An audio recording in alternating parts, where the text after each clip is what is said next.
2025, April 9, Wednesday. Dispute over Constitution. Korea faces critical choice over referendum on revision of Constitution on election day. With the early presidential election now set for June 3rd, South Korea's politics has raised the critical related to the ouster of President Yoon Suk-yeol, a revision of the Constitution aimed at keeping the president's power at bay. The Constitutional Court unanimously voted to remove Yoon from office on Friday by upholding his impeachment case that kept months of political turmoil caused by his failed attempt to place the nation under martial law last December. Following the ouster of Yoon, a new president must be selected within 60 days, and the government on Tuesday formally designated June 3rd as the date of the next presidential election.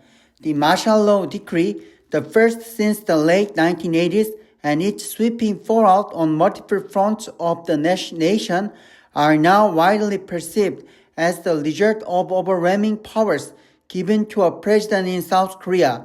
This is the background that viewers demand for a revision of the Constitution, one that would prevent potential abuse of power by a president that could throw the entire nation into extreme chaos overnight with an order to impose martial law.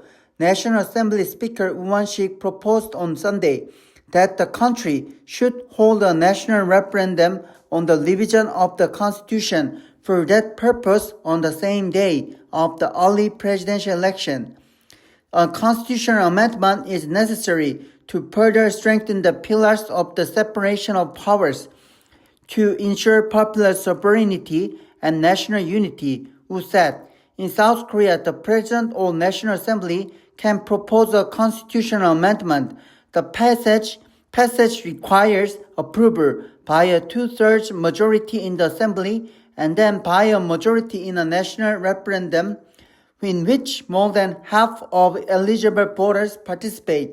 The country's constitution has been amended 9 times since 1948, and the last revision was made in 1987, which introduced the directly elected single 5-year term presidency. The People Power Party on Monday supported Woo's proposal to hold a referendum on the revision of the Constitution on June 3rd. Representative Kwon Young-se, the People Power Party leader, said a consensus in favor of overhauling the country's power structure is taking shape. We have witnessed the risks of a president having all the powers of the state, Kwon said. Lee Jae-myung, the leader of the main opposition Democratic Party of Korea, said Monday that he also sees the need for a revision but expressed his reluctance to prioritize the revision that would reconfigure the scope of a president's power.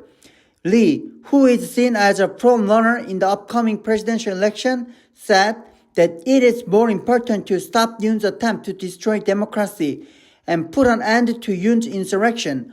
Lee claimed that the referendum could be implemented after the presidential election is over, but it is highly unlikely that an elected president would allow for a constitutional revision that will limit his or her own executive power.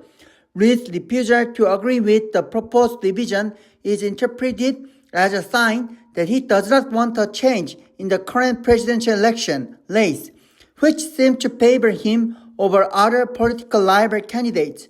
But given that the Constitutional Court's unequivocal ruling has dismissed Yoon, and investigators into those involved in the martial law are already underway, this continued emphasis on ending the insurrection could extend the troubling period of divisive political confrontation and raise concerns about political revenge should the opposition party win the election. If Lee cannot accept holding the presidential election and constitutional referendum simultaneously, then he should present a concrete alternative to end the politics of extreme confrontation.